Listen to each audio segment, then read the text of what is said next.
যে শূন্যে মিলে গেল। আমি কি তাহলে স্বপ্ন দেখলাম? কোথায় গেলে ছলনাময়ী, কোথায় গেলে প্রিয়তম? একবার, শুধু একটিবার তুমি ফিরে এসো, একটিবার তুমি আমাকে রাধা বলে ডাকো।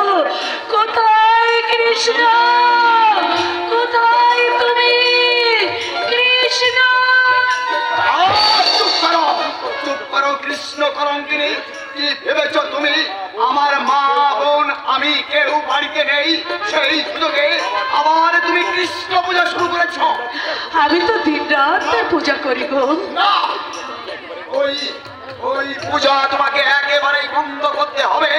আর তা না হলে আমরা জোরে করে ওই পূজা বন্ধ করে। কি করে তোমরা বন্ধ করবে গো? যদিও তোমরা আমার লৌকিক পূজা বন্ধ করতে পারো, আমার মনের পূজা তো তোমরা কোনোদিন বন্ধ করতে পারো কি?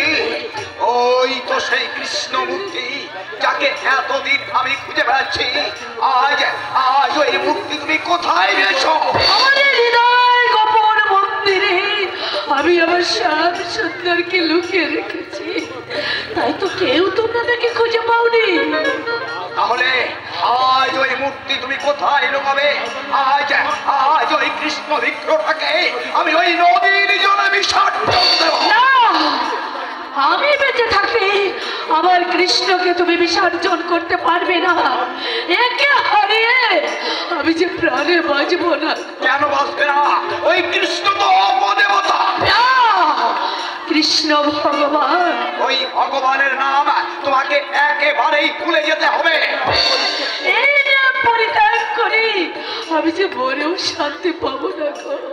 তার সে ভুবন ভোলানো রূপ আমার যে বুকের মধ্যে আঁকা রয়েছে, তাকে আমি কিছুতেই ভুলতে পারবো না। পারলে তোমার পরিণাম আরো ভয়ঙ্কর হবে।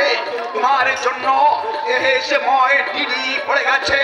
কৃষ্ণ মথুরা বৃন্দাবন পরিত্যাগ করবার পর একটা দিনও তুমি ভালো করে খাওনি, ঘুমাওনি। তুমিও মাঝে মাঝে তার নাম ধরে চিৎকার করে ওঠো। না, তোমার এই আর আমি কিছুতেই সহ্য করবো না।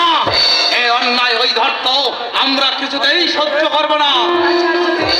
মা ব্রহ্মময়ীকে এই রাজ্যের প্রতিটি ঘরে ঘরে প্রতিষ্ঠা করব বলে আজ আমি তোমার কাছে এসেছি। আয়ান, শোনো বাচ্চ, এই ফুল নষ্টা নারীকে নিয়ে ঘর করার চেয়ে তুমি ওকে পরিত্যাগ করো।